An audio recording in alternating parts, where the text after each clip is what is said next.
अनुपमा और जसप्रीत की आंखों में चिंता की लकीरें और दिल में भारती के लिए बेचैनी साफ झलक रही थी। अस्पताल के उस ठंडे माहौल में जब भारती ने वॉशरूम जाने की बात की तो सबको थोड़ी राहत सी हुई, जैसे अब वह ठीक हो रही है। लेकिन जैसे ही भारती उठने की कोशिश करती है, वह अचानक डर और घबराहट से भर जाती है। उसका चेहरा सफेद पड़ जाता है क्योंकि उसे यह एहसास होता है कि उसके पैर हिल ही नहीं रहे। वह कांपती आवाज में कहती है, मेरे पैर ये क्यों नहीं हिल रहे? अनुपमा और जसप्रीत के चेहरे पर हवाइयां उड़ने लगती हैं। जसप्रीत फौरन डॉक्टर को बुलाती है और कुछ ही देर में डॉक्टर कमरे में आ जाते हैं। डॉक्टर गंभीर लहजे में बताते हैं कि भारती की रीढ़ की हड्डी में गहरी चोट आई है और अब उसका इलाज केवल सर्जरी से ही संभव है। यह सुनते ही जैसे कमरे का तापमान गिर जाता है। अनुपमा सुन्न रह जाती है, उसका मन जैसे कहीं दूर चला जाता है। डॉक्टर आगे कहते हैं कि सर्जरी जल्द से जल्द करनी होगी और इसके लिए पैसों का इंतजाम तुरंत करना पड़ेगा।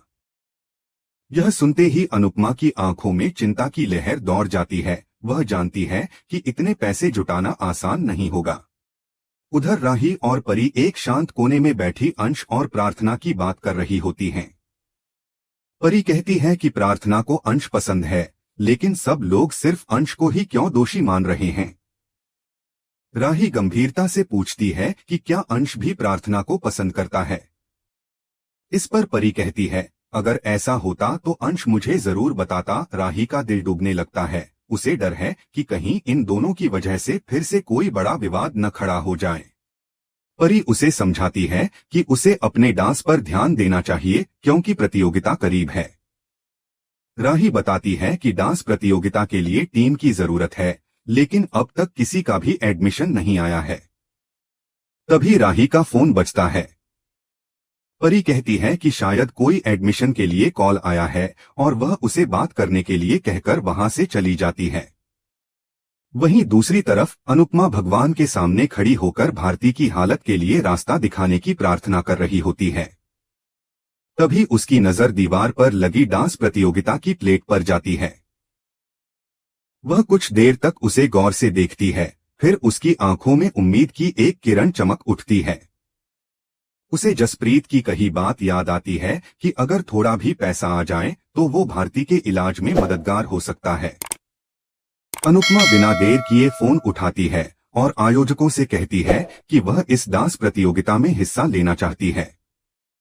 वह अपने दिल में यह ठान लेती है कि चाहे कुछ भी हो, वह यह प्रतियोगिता जीतेगी और भारती की सर्जरी के लिए पैसे जुटाएगी। उधर प्रेम और अनिल ऑफिस जाने की तैयारी कर रहे होते हैं। प्रेम अनिल से कहता है कि आज ऑफिस में ऑडिट टीम आ रही है, इसलिए उन्हें जल्दी निकलना होगा। तभी मोटीबा गौतम की तारीफ करने लगती है, हमारे जमाई जी बिजनेस में बहुत मेहनत करते हैं, उनके रहते कोई दिक्कत नहीं हो सकती। अनिल हल्की मुस्कान के साथ पूछता है, आप तो कभी ऑफिस आई नहीं, फिर आपको कैसे पता? मोटीबा गर्व से बताती हैं कि गौतम के परिवार ने उनके बिजनेस में इन्वेस्ट किया है और अगर वो पैसे नहीं लगाते तो नया बिजनेस शुरू करना मुश्किल था। प्रेम मोटीबा की बातों को काटते हुए कहता है कि अगर गौतम का परिवार न भी होता तो भी कोई और इन्वेस्टर मिल जाता, क्योंकि आज के समय में पैसा लगाने वालों की नहीं, बढ़ाने वालों की जरूरत है। अनिल भी प्रेम की इस बात से सहमत होता है। प्रेम आगे कहता है कि गौतम ने उनके बिजनेस को फायदा कम और नुकसान ज्यादा पहुंचाया है और आज उसी के कारण उसकी बहन उनके साथ इस घर में नहीं है। इसी बातचीत के बीच राही प्रेम को टिफिन देने आती है। मोटीबा उसे ताना मारते हुए कहती है, तुम्हारे पैर डांस करने के लिए हैं, ना कि टिफिन पहुंचाने जैसे कामों के लिए। तुम्हारी एकेडमी में तो कोई एडमिशन ही नहीं हो रहा, तो सबके हिस्से का डांस तुम ही कर लेना। राही चुपचाप उनकी बात सुनती है, लेकिन उसकी आंखों में एक झलक तकलीफ की साफ दिखाई देती है। तभी ख्याति प्रेम से कहती है कि वह माही को शॉपिंग पर ले जाए।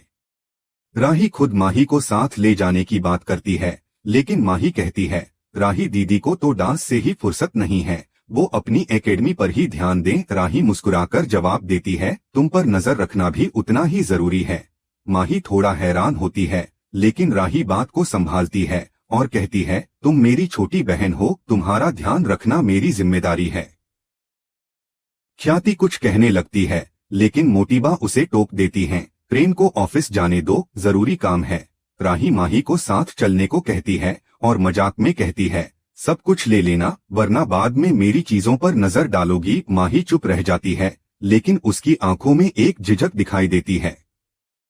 वहीं दूसरी तरफ अनुपमा और जसप्रीत अस्पताल के कमरे में बैठी भारती की हालत को लेकर फिर से चिंतित हो उठती हैं। जसप्रीत कहती है, क्या हम भारती को घर ले जा सकते हैं? उसकी आवाज में डर और असहायता साफ महसूस हो रही थी। अनुपमा कुछ कहने से पहले भारती की ओर देखती है, जो अभी भी अपनी जगह से हिल भी नहीं पा रही। उनके दिलों में केवल एक ही सवाल है, क्या समय रहते भारती का इलाज संभव हो पाएगा? भारती को जैसे ही अस्पताल से घर लाया गया, पूरे घर का माहौल एकदम बदल गया। अनुपमा और जसप्रीत ने उसका गर्मजोशी से स्वागत किया और सरिता समेत बाकी सभी महिलाएं भारती के स्वागत में खड़ी हो गईं। सरिता ने प्यार से भारती की नजर उतारी और उसकी हालत देख सबकी आंखें भर आईं। महिलाएं उसे सांत्वना देने लगीं और साथ मिलकर भगवान की आरती करने लगीं ताकि घर में फिर से सकारात्मक ऊर्जा भर जाए। आरती के बाद भारती अपनी स्थिति को देखकर फूट फूट कर रोने लगी, पर अनुपमा ने उसे डांटते हुए कहा कि अब रोने का समय नहीं है, बल्कि हिम्मत दिखाने का वक्त है। वह भारती से वादा करती है कि वह जल्द ही फिर से चलने लगेगी। भारती सभी से कहती है कि वे अपने अपने काम पर लौट जाएं, वह अपना ध्यान खुद रख लेगी। सरिता उसे भरोसा दिलाती है कि वे सब उसका ख्याल रखेंगे, लेकिन भारती अपनी आत्मनिर्भरता की भावना नहीं खोना चाहती। दूसरी ओर घर में माहौल कुछ और ही था। ईशानी अपने नए फोन की अनबॉक्सिंग वीडियो बना रही थी। लीला उसकी इस हरकत पर ताना मारती है, जिससे ईशानी चिढ़ जाती है। लीला अचानक खाने के स्वाद से अनुपमा को याद करती है और थोड़ी देर के लिए चुप हो जाती है। बाबूजी धीरे से कहते हैं, याद कर सकती हो, मना थोड़े ही है। पाखी आगे बढ़कर बाबूजी से पूछती है कि क्या उन्हें पता है मम्मी कहाँ है। बाबूजी मुस्कुराकर जवाब देते हैं, जहां भी है सही सलामत है।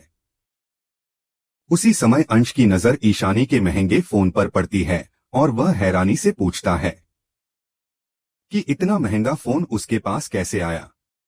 पाखी तुरंत बोल उठती है कि यह उनकी मेहनत की कमाई है। अंश कहता है कि अगर ऐसा है तो फिर ईशानी और पाखी को घर की जिम्मेदारियों में भी मदद करनी चाहिए। बात बहस में बदल जाती है और पाखी गुस्से में कहती है कि प्रार्थना की वजह से घर का खर्चा बढ़ गया है। बहस बढ़ने लगती है तो बाबूजी सबको डांटकर शांत रहने को कहते हैं। लीला प्रार्थना से सवाल करती है कि क्या वह अंश को उनसे दूर करना चाहती है। प्रार्थना स्पष्ट करती है कि वह ऐसा सोच भी नहीं सकती, लेकिन पाखी फिर ताना मारती है कि जो सोचते नहीं हैं वही ऐसे काम कर बैठते हैं। उधर राही अपनी डांस प्रैक्टिस में डूबी होती है, उसकी चाल में आत्मविश्वास और चेहरे पर सुकून झलकता है। तभी दो लड़कियां वहां आती हैं और बताती हैं कि उन्होंने राही की डांस एकेडमी का एड देखा और एडमिशन के लिए आई हैं। यह सुनकर राही की आंखों में चमक आ जाती है। वह उनका गर्मजोशी से स्वागत करती है और एडमिशन फॉर्म देती है। जब लड़कियां एडमिशन ले लेती हैं तो राही खुशी से झूम उठती है। उसे लगता है कि उसकी मेहनत रंग ला रही है।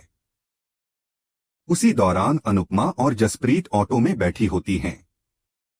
जसप्रीत अनुपमा से पूछती है कि उसके झुमकों की कीमत कितनी थी।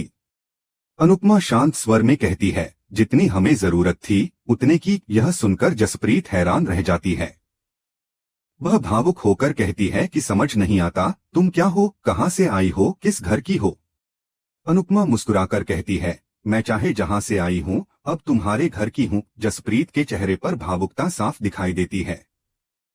खर्चे की चिंता में डूबी जसप्रीत को अनुपमा बताती है कि उसने हॉस्पिटल में रहते हुए ही डांस प्रतियोगिता में हिस्सा लेने के लिए उसका और बाकी औरतों का नाम दर्ज करवा दिया है। उसका उद्देश्य है कि अगर वे यह प्रतियोगिता जीत जाएं तो पुरस्कार राशि से भारती की सर्जरी करवाई जा सके। जसप्रीत यह सुनकर चौंक जाती है और कहती है, इतना आसान नहीं है अनुपमा, वहां तो प्रोफेशनल डांसर्स आएंगे। ना हमारे पास ट्रेनिंग है, ना कोई तैयारी। अनुपमा आत्मविश्वास से जवाब देती है, सब कुछ हो जाएगा। डांस के लिए सबसे जरूरी होता है दिल, और दिल हम सबके पास है। हमारे पास एक वजह है और वजह जीत दिला सकती हैं। जसप्रीत कहती है कि यह बहुत मुश्किल होगा, लेकिन अनुपमा उसे समझाती है कि कोशिश करना जरूरी है क्योंकि उनके पास कोई और रास्ता नहीं है। जसप्रीत फिर भी कहती है कि बिना गाइडेंस और ट्रेनिंग के कुछ नहीं होगा। तब अनुपमा कहती है, तुम टीम तैयार करो, मैं गुरु ढूंढूंगी। कोई तो होगा जो हमें डांस सिखा सके। वहीं एपिसोड यहीं खत्म हो जाता है। अगले दिन की झलक में दिखाया जाता है कि अनुपमा डांस के लिए गुरु मनोहर जी से मिलने जाती है, लेकिन वे सिखाने से मना कर देते हैं। इधर कुछ औरतों के पति यह आरोप लगाने लगते हैं कि अनुपमा उनकी पत्नियों को बहका रही है। अनुपमा उन्हें समझाने की कोशिश करती है कि यदि उनकी पत्नियां अपना सपना पूरा करेंगी तो इससे उनका सम्मान बढ़ेगा, लेकिन पुरुष कहते हैं कि वे अपनी पत्नियों को जैसा हैं वैसा ही रहने देना चाहते हैं।